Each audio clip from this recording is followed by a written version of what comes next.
사도행전 강해 72번째입니다. 나와 같이 되기를 원하나이다 라는 제목으로 말씀을 전하도록 하겠습니다.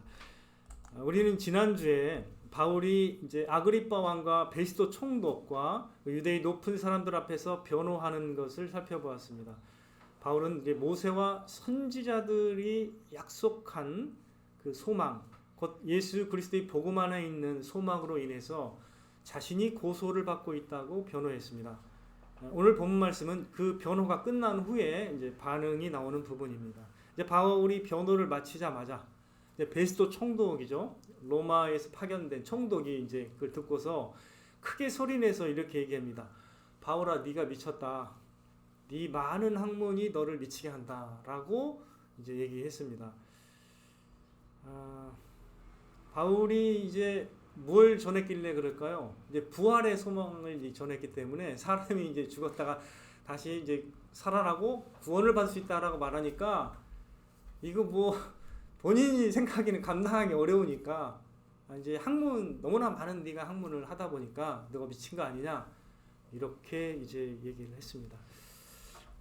그랬을 때 이제 바울이 이제 이렇게 대답하죠. 베스도 각하여 내가 미친 것이 아니요 참되고 온전한 말을 하나이다 이렇게 대답을 했습니다. 그리고 나서 이제 바울은 아그리빠 왕에게 이제 더 얘기합니다. 아그리빠 왕이여 선지자를 믿으시나이까 믿으시는 줄 아나이다.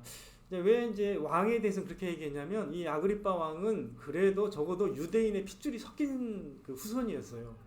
정확하게 순수 유대인 혈통은 아닌데 그 이전에 유대인 혈통의 어느 정도 그 곁가지로 모계에서 유대인 혈통을 얻어가지고 그래도 정통성을 인정받아가지고 이렇게 유대와 그 갈릴리와 이 여러 지역을 다스리는 이제 왕이 되었기 때문에 그래도 유대인들을 안단 말이죠. 그래서 성경에 대해서도 들어봤고 선지자들을 이제 선지자들이 이제 얘기한 책을 기록한 게 이제 구약이었기 때문에 적어도 이 사람은 선지자들을 믿고 있을 것이라는 공통점을 이제 발견했기 때문에 그렇게 얘기한 거예요. 그래서 그 얘기를 듣고서 아그리빠 왕이 뭐라고 했냐면 네가 적은 말로 나를 권하여 그리스도인이 되게 하려 하는도다 라고 정확하게 의도를 파악했어요. 그래서 그 얘기를 이제 한 겁니다. 그랬을 때 바울이 대답한 말이 이제 29절에 중요한 대답이 나오죠. 뭐라고 얘기합니까? 말이 적으나 많으나 당신뿐만 아니라 오늘 내 말을 듣는 모든 사람도 다 이렇게 내가 결박된 것 외에는 나와 같이 되기를 하나님께 원하나이다. 이렇게 답변을 했습니다. 이 결박된 것 외에는 모두 다 나와 같이 되기를 원한다라고 하나님께 기도한다라고 이렇게 얘기했습니다. 자, 바울은 재판정에서 결박당한 채 변호했을 때 왕과 그곳에 있는 모든 사람이 다 자기와 같이 되기를 원한다라고 이렇게 답변을 했습니다. 외면적으로 보기에 그저 결박당한 죄수였을 뿐이지만 바울은 참으로 놀라운 권면을 하고 있는 것입니다. 이거는 사실 결코 죄수가 할 수 있는 말은 아니죠. 그죠?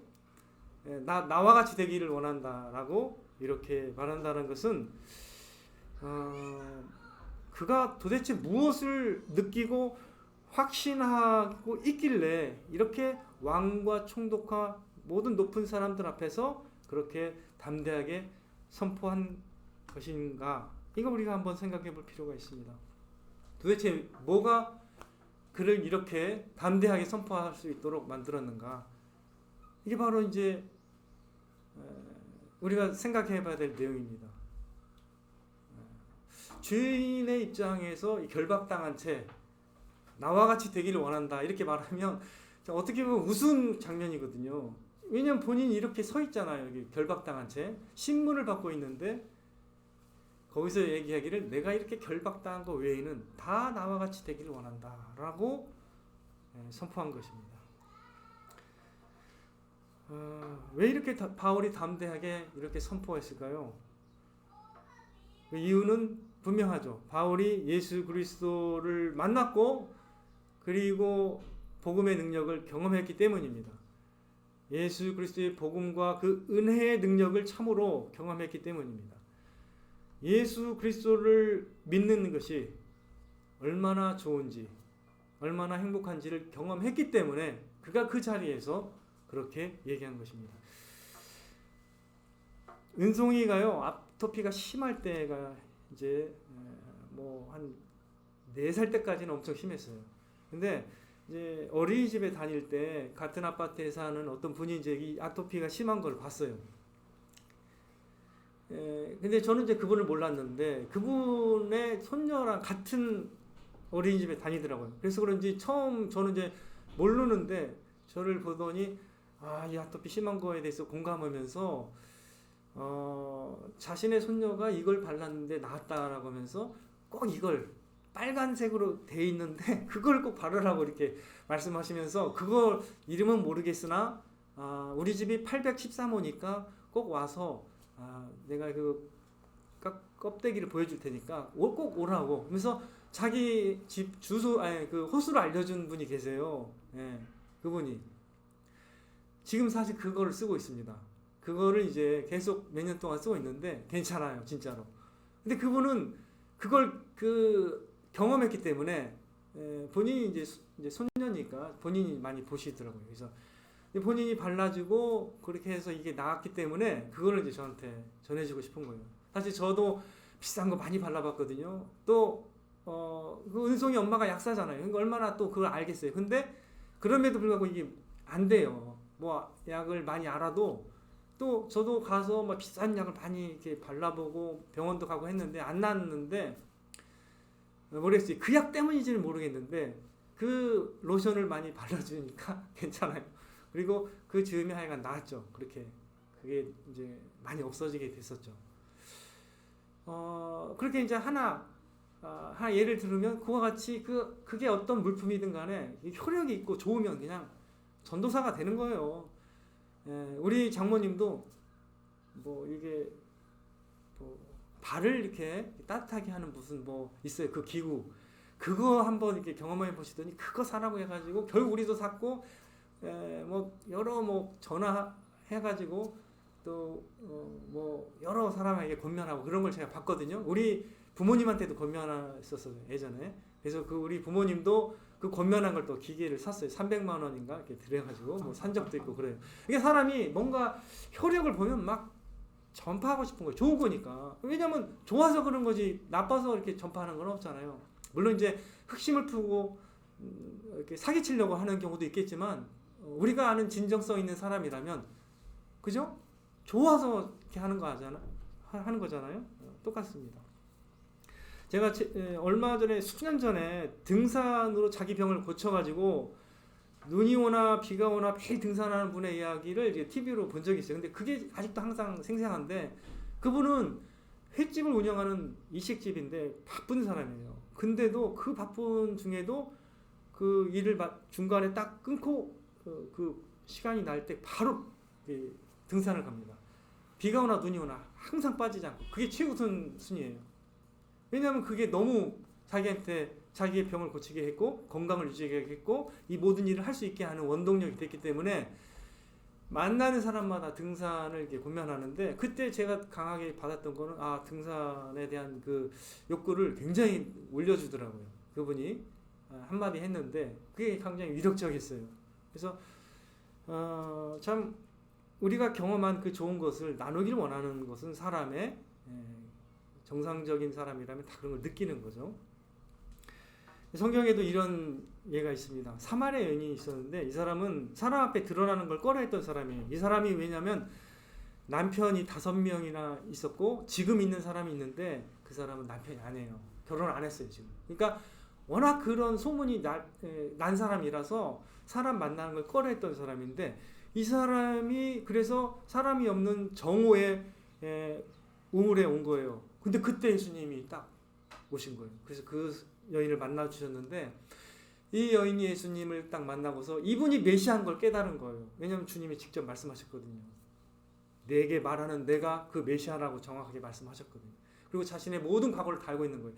자기가 한 번도 말한 적이 없는데 자기가 남편이 5명인 거를. 근데 예수님은 알고 있었어요. 그래서 그 사건을 경험하고서 바로 물동이를 내버려 두고 동네로 가가지고 자신이 메시아를 만났다고 다 증언했습니다. 그래서 그 여인을 통해서 그 동네에서 많은 사람이 사마리아인을 통해서 많은 사마리아인들이 예수님을 믿게 된 사건을 이제 요한복음 4장에 기록하고 있잖아요. 이렇듯이 우리가 경험한 것, 우리가 참 예수님을 만나고 또 예수님을 통해서 우리가 참으로 놀랍게 삶을 경험했다면 이제 예수님을 증언하게 되는 거죠. 그래서 사도 바울이 그렇게 죄인의 입장이었지만 그 높은 사람들 앞에서 나와 같이 되기를 원한다라고 고백을 한 것입니다.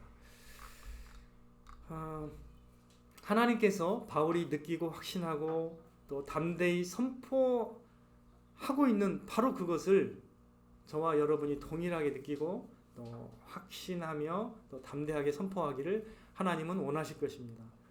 바울과 같이 고백할 수 있는 저와 여러분이 되시기를 축원드립니다.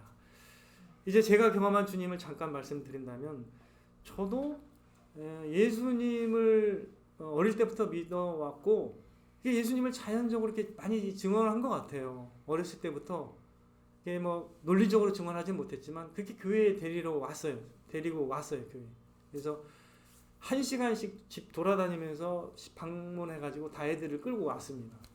참 어떻게 그 나이 때 그렇게 했는지 저도 지금 상상이 안 가는데, 물론 선생님이 주도를 했어요. 근데 제가 항상 빠지지 않고 1시간을 그 동네를 다 돌아가지고 애들을 다 데리고 왔는데, 우리 반에 한 60명 있으면 한 40명이 우리 교회 온 것 같아요.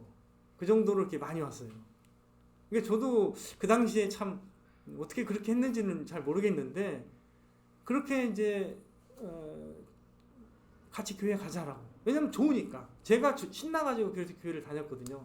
신나서 막 그냥 항상 신나가지고 그렇게 다녔었는데, 그 후로 쭉 제가 커오면서 느낀 건 뭐냐면, 제가 주님을 만나고서 주님의 복음 그리고 말씀을 경험하고서 이 진리를 깨닫고서 참 자유를 얻었거든요. 그거가 가장 커요. 일단 이 하나님의 말씀을 통해서 진리를 깨달았다라는 것을 통해서 이게 진리를 전해야겠다 이런 생각을 갖게 됐고요. 두 번째는 복음의 능력 중에 특별히 이제 가장 좀 어렸을 때 경험한 건데, 중학교 3학년 때죠.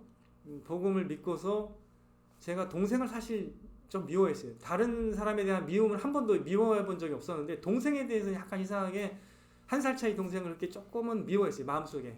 그래서 좀 약간 그런 생각이 있었는데, 예수님을 믿고서 그냥 그 미움이 싹 사라지고 사랑으로 완전히 바뀌게 된 거예요. 예. 그게 이제 저에게는 놀라운 경험이었죠. 예수 그리스도를 믿고 회개하면서 그 마음이 확 들어왔어요. 그래서 그렇게 동생을 사랑할 수 있게 된 그것이 너무나 큰 변화였고, 그 다음에 이제 좀 더 나가면서 이제 하나님께서 함께 하시고 나의 필요한 걸 채우시는 하나님이시다라는 것을 계속 경험했습니다. 이건 뭐 어릴 때부터 계속 우리 전 가정을 통해서 또 특별히 제 군 생활이 3년 3개월이잖아요. 제가 3년 3개월 동안 군 생활이 있었는데 홀로잖아요. 그때 근데 그 기간 동안 모든 일 가운데 하나님께서 함께 하시고 저를 인도하셨어요. 보호하시고 지키시고, 저는 술 한 모금도 안 했거든요. 근데 장교들이 술 안 먹으면 거의 제가 볼 때는 한마디로 많은 순환을 경험합니다. 보통 그래요. 근데 그 모든 거를 제가 거부했을 때도 저 말고 다른 사람만 다 막 혼나고 난리나고 막 괴롭힘 당하고, 저는 그냥 그대로 지켜주세요. 저 한 사람만. 그리고 많은 사람 앞에서 뭐 이렇게 신앙 고백을 하고 이렇게 했을 때도, 술자리에서도 예수님 하나님 믿는다고 얘기하고 예수님 믿으라고 얘기했을 때도 아무도 대적을 안 했어요. 조용히 했고 그냥 항상 그렇게 됐었거든요. 하나님께서 뭐 다른 사람을 통해 해코지 할 수도 있었지만 항상 지켜주셨어요. 저를. 물론 이제 이런 것도 있어요. 새벽에 와가지고 문 두드리면서 막 혼내면서 이런 경우도 있었어요. 하지만 그냥 그것뿐이었고 더 이상 뭐 그런 게 없었어요. 항상 하나님께서 보호해주시고 지키시고, 또 경제적으로도 마찬가지고 필요한 걸 다 채우시고 공급하셨습니다. 그뿐만 아니라 주님의 아름다운 형상을 보고 또 주님의 그 모습을 사모하고 또 탁월하고 참 영광스러운 주님의 모습을 또 사모하게 하시고 참된 예배자로서 이제 변모해 가게 이렇게 하나님께서 이끄셨습니다. 그리고 주님만이 참된 만족이고 기쁨임을 경험하게 하셨습니다. 주님이 참된 만족이고 기쁨임을 경험했기 때문에 사실 전하는 거거든요. 예, 그게 아니면 사실은 의미가 없어요. 모든 사람들에게 그렇게 강요할 것도 없어요. 왜? 그렇잖아요. 그렇게 강요할 건 없어요. 왜? 자기 나름대로 살면 되거든요. 원래는 그렇게 사람들에게 뭘 이렇게 강요할 필요가 없는 거잖아요. 원래. 그렇잖아요? 이게 뭐 다른 사람의 삶이지 내 삶이 아니잖아요. 그러나 참 견딜 수 없이 이 말을 하지 않으면 견딜 수 없는 그런 마음을 주셨다는 거죠. 하나님께서. 하나님의 그 복음의 능력을 경험하게 하시고 또 변화를 경험하게 하셨기 때문에 저도 동일하게 바울과 같이 그런 마음을 갖게 됐습니다. 저뿐만이 아니라고 생각합니다. 사마리아 여인도 말씀을 드렸지만 사실은 이렇게 드러낼 게 있는 저는 드러낼 게 없는 사람이죠. 별 볼 일 없는 사람이고 사마리아 여인과 동일한 사람입니다. 다를 게 있겠습니까? 제가 원래 죄인이고 그냥 부끄러운 사람일 뿐인데 그럼에도 불구하고 내가 만난 주님, 내가 만난 그 복음의 능력을 우리는 전하기를 원하는 것이죠. 우리가 사마리아 여인과 같이 사도 바울과 같이 예수 그리스도를 우리가 만나고 경험했다면 우리는 예수 그리스도 안에 있는 영원한 기쁨과 생명과 그 자유함을 우리는 전하기를 원할 것입니다. 이게 이제 모든 사람의 마음일 거예요. 모든 참된 그리스도인의 마음일 것입니다. 복음의 영광스러운 소망과 기쁨과 행복을 소유한 바울과 같이 우리도 영혼들을 향해 바울과 같이 고백하며 선포할 수 있는 저와 여러분 되시기를 주님의 이름으로 축원드립니다. 우리 함께 기도하겠습니다. 하나님 아버지, 저희에게